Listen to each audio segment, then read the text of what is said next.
y'all, it's Shannon. Welcome back or welcome to my channel. Today we're focusing on all things pumping breast milk, specifically pumping breast milk at work.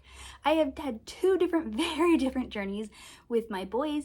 With my first, I exclusively pumped for him because he refused to latch, and with my second, we had a great combination of me pumping and him direct nursing. Pumping at different workplaces has been an experience, as well as pumping on the go. So I want to share with you all of my tips and tricks to really be successful for pumping specifically at work and setting yourself up for success. Yes, it can feel a bit awkward pumping at work, having some of these conversations I'm going to recommend that you have, but it makes such a difference in your pumping journey. And if you're wanting to be successful and you have the structure to be successful, it'll make it just better overall. So let's jump into these tips. So tip number one, while you are pregnant, have the conversation already before you give birth with your supervisor, with your manager, about pumping at work once you return to work from maternity leave.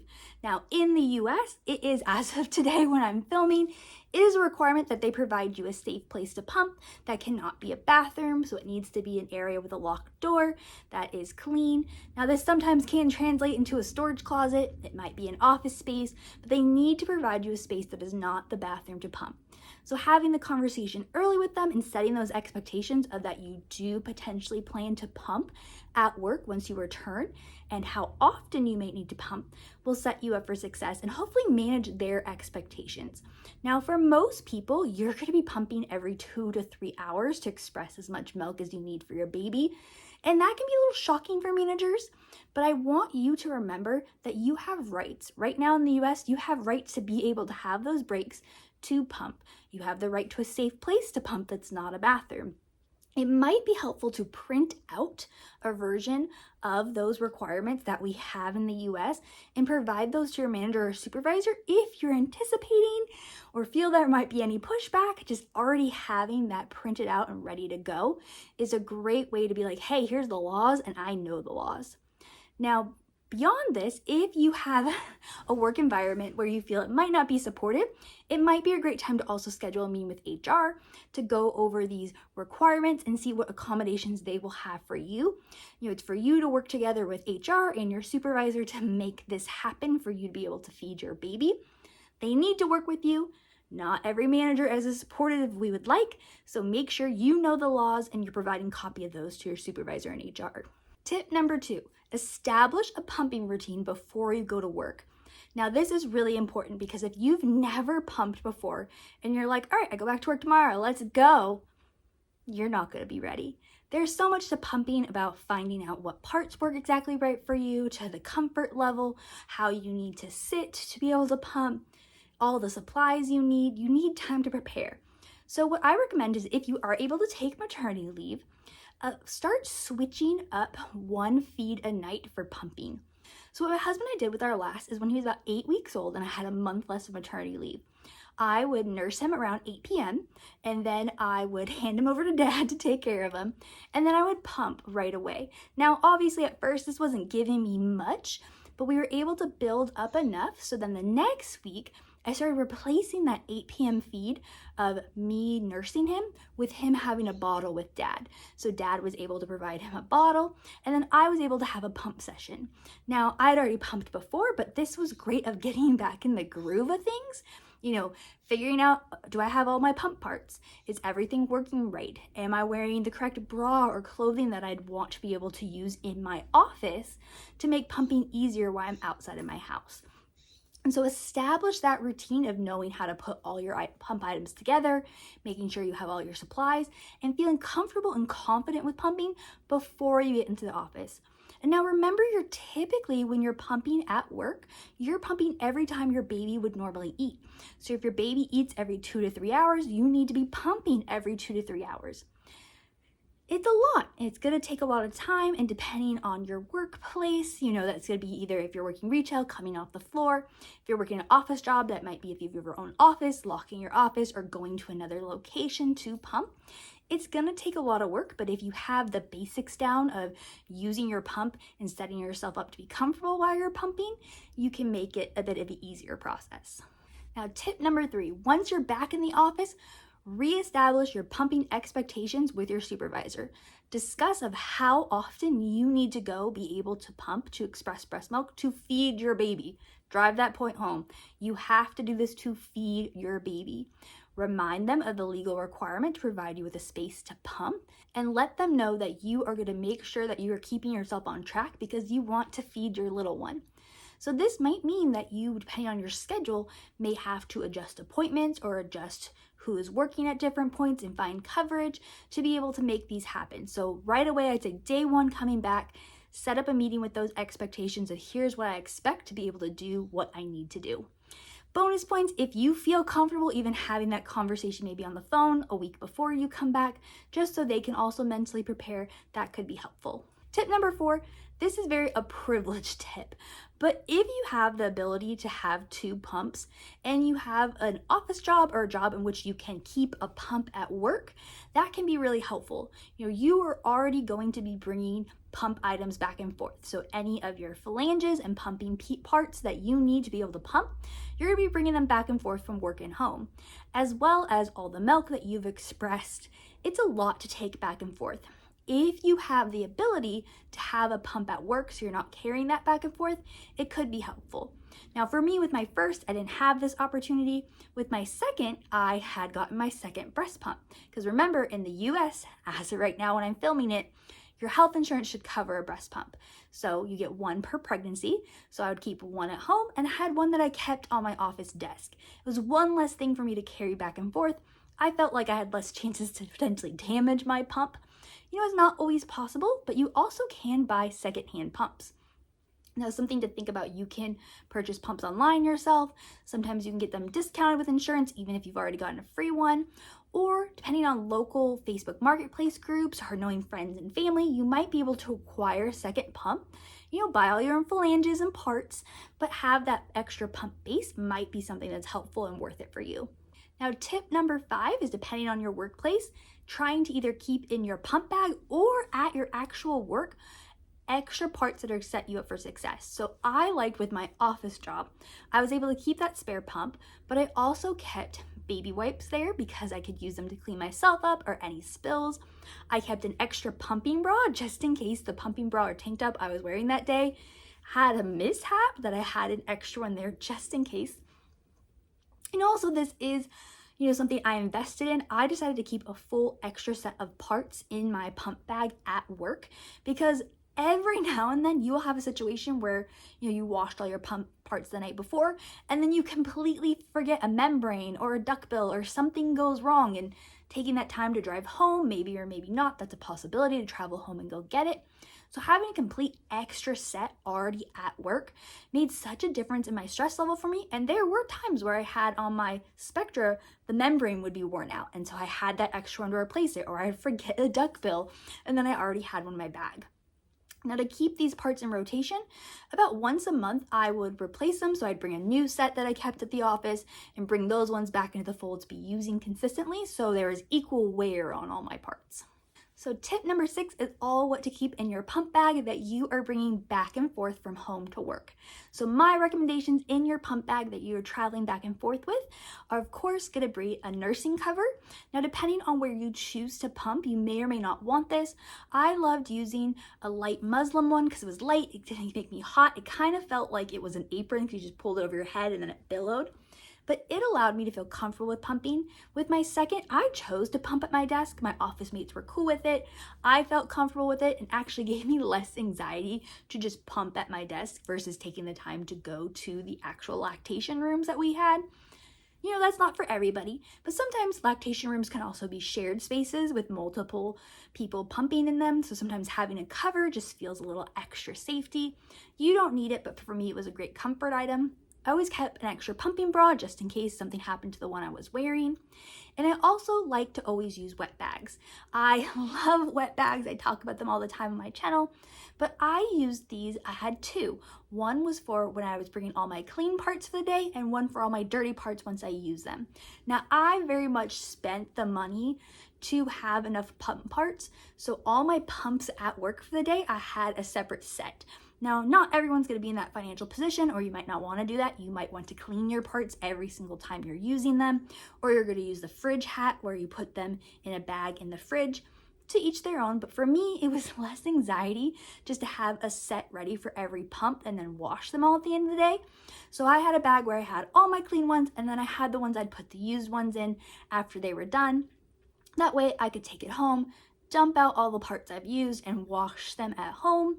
And then at the end of the week, I'd wash both the wet bags in with our regular laundry just to make life simpler. This was nice because the wet bags do keep any drips or any liquid that is on the dirty parts in, so it's not getting out into the rest of your items if you're throwing it into a pump bag or something. It just was simpler for me. I also recommend bringing nipple cream or any lubricant that you use on your phalanges with you, having an extra set in your bag already, not the one that you would use at home. That way you always know you have it. Or if you have lots of soreness, having whatever you utilize, whether that is some silicone sheets or silverettes or nursing pads, just so you have those ready and have an extra set in case you forget. I also will always recommend to either get a mat that you can use for all your pump parts or use a burp cloth. And this is really important because when you're at work, even if you're in a special lactation room, you're at your own desk, surfaces get dirty really quickly and you don't want to have to sanitize the surfaces every time you're going to pump. That's just extra time. It's an extra step. And so having a mat or a burp cloth that you can put down on the table, put down on the desk, then put your pump parts on as you're setting them up and you're hooking yourself up to your pump. And then once you're taking them off to put them on, just a clean, nice space. I typically used a little pumping mat that I got on Amazon. That way I knew it was clean and I could wash it at the end of the week or as needed with my wet bags. But also a burp cloth works great in a pinch. I typically would always just keep an extra burp cloth in my bag as well, just like the baby wipes so I could clean myself up, I could clean up any spills. You always got burp cloths, might as well use them. Now I know I've talked a bit about pumping bras, but I truthfully actually loved wearing pumping tank tops. I'm a millennial. I am totally the millennial under tank top security blanket, where I always like wearing a tank top under my clothing. And I found pumping tank tops were actually something I enjoyed more than pumping bras. Now I always had a pumping bra in my bag just in case, but a pumping tank top works just as well, and that way I could wear it under my clothes. And I typically wore loose clothing or button-up clothing, so I could just unbutton my shirt or I could pull my shirt up, and I had that tank top. Now what I loved with the tank top is I could hook up my parts, but my stomach was completely covered. And I don't know why, but that just makes me feel more secure, less anxiety, I just like it more. So pumping tank tops are great. I would recommend the Rooma store ones. Those you can get on Amazon, and I'll link them below. They were fantastic to wear under my clothes. I could wear them all day as just my pumping bra, and so I didn't have to change. Also, the Ingrid and Isabel. I love their maternity brand in general. If you can find it, sometimes it's a little harder to find, but they usually have it on Target and Amazon. Those pumping tank tops work just as well. So I really loved the pumping tank tops that I wore them all day. I wasn't having to switch bras every time I pumped. That to me was just too much of a hassle, and I was comfortable enough in these pumping tank tops because they had the built-in bra aspect that I didn't need to change, so it saved me time with every pump. Now, tip number 7 is all about storing your breast milk. So depending on your office space or your work, you're either going to be bringing a lunchbox with lots of ice packs to store your milk in so it stays cool, or B, you have an office fridge you're able to utilize to store your milk in, or C, you can also ask your supervisor if you're able to bring in your own mini fridge to store your milk. I had a colleague who did this because it made her feel more secure in our office. She bought a mini fridge that was on sale, so as she pumped in her office, she just put her milk into the fridge. She felt content and then was able to put it in her lunchbox at the end of the day with some of her ice packs to take it home. For me, I felt completely comfortable using our office fridge. Everyone who worked in our office was chill, and almost everyone was a parent, so they all understood the importance. So I decided to just get a basket that was in the back of our fridge. You always want to store milk at the back of the fridge, not in the door or right at the front, because as the fridge opens, the temperature changes for anything that's in the door or at the front of the fridge and stays most consistent in the back. So I just had a little basket I kept at the back of our work fridge. I would put my ice packs down in our freezer drawer below, and as I pumped my milk, I would put it in that basket in the fridge. At the end of the day, I'd grab everything into my cooler bag and take it home. It all just depends on your workplace and your personal preference, but do advocate for yourself. Talk to your supervisor, talk to HR if you want to bring in a mini fridge. And you might not even need like a full college dorm mini fridge. You might be able to do a skincare size fridge that can sit on a countertop. Or can you use the space that they provide in the office? It's up to you and what you feel most comfortable with, but know your options and don't be afraid to have those options change. If at any point I had felt uncomfortable with having my milk downstairs in our main lunchroom, I would have advocated for a fridge. Thankfully, I was in a great place. I didn't need to do that, but my colleague did, and that made her feel more successful. So to each their own, do what you need to do to make yourself feel comfortable. Now, tip number 8, do not skip replacing your pump parts. Depending on how often you are pumping, you are going to need to replace your pump parts every 2 to 6 months. The more often you're using your pump parts, the sooner you need to replace the different items. Now, typically I'm referring to like ductbills or membranes. Those have to be replaced way more often than maybe the tubing does or the actual flange and bottle does. Do the research about your specific pump and your specific products, but make sure you're looking into this because if you use worn out pump products, it can hurt your production rate because it's not able to fully suck everything out for you. And nothing's more frustrating than you putting in the work and then your pump not doing what it needs to do for you. So make sure you're replacing your pump parts. If you're like me and you like to have a lot of sets and you rotate through them, then you're replacing them a bit less. The cost is the same either way. For me, it was just easier to have lots of sets, rotate through them, and about every 3 months I replaced all of them. It just depends on you and your preferences, but do your research about when you should be replacing those parts based on how often you're using them. And my last tip number 9, is have a set schedule and stick to it. If you're in an office job where you use maybe Outlook and you're able to set your schedule within your workday, block out those times on your calendar. Make sure you're blocking them out so you stay committed to those times because staying committed and consistent is what's going to help your supply. You can have them blocked out so people don't schedule meetings with you, as well as setting phone alarms so you actually make sure you're doing it at those times. If you feel comfortable and you have an office setting, I ended up with my journey as I was there with my second. I felt more and more comfortable since I was pumping at my desk to where I was okay to do Zoom calls while pumping. I did not mind that at all. I would have my nursing cover on so I could have my camera on. And then when it was time to unhook, I would turn my camera off for a minute, get everything off, and then turn it back on. It's all about your personal preference. If that's not something you're able to do, make sure you are setting phone alarms to stay on top of it. Or, if you have a watch that you can set an alarm on, make sure you're staying consistent. If you're needing to pump every 2 to 3 hours, have those set times, that schedule, so you and your supervisor, you and your manager can work together to make sure you can pump when you need to.